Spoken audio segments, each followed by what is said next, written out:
Happy birthday happy. আজ ছিল আমার বোনের বার্থডে, তাই রাতের বেলা একটু সারপ্রাইজ দিয়েছিলাম। একটা ছোট্ট পেস্ট্রি এনেছিলাম আর মোমবাতি আনতে ভুলে গিয়েছি, তাই বাড়িতে একটা ক্যান্ডেল ছিল, সেটাই জ্বালিয়ে নিলাম।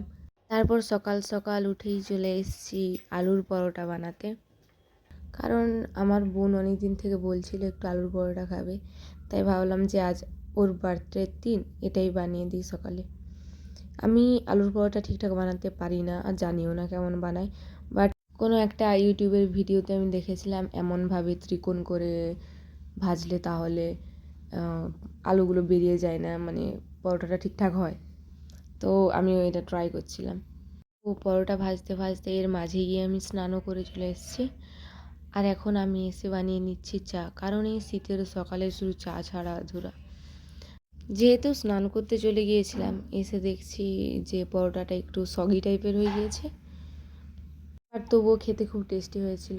আমি ভাবিনি যে পরোটাটা আমার হাতে এত টেস্টি হবে, কারণ আমি এতটাও ভালো পারি না বানাতে। আর এখানে বলছিল এটা ওর খুব ভালো লেগেছে এটা।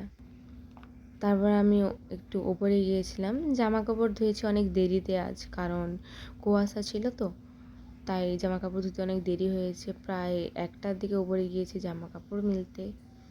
উপরে গিয়ে আজ অনেকক্ষণ রোদে বসেছিলাম, কারণ আজ এতই ঠান্ডা পড়েছে। তারপর নিচে এসে এই বইটা আমি অনেক দিন কিনেছিলাম, পড়া হয়নি, তাই একটু পড়ছিলাম এই বইটা।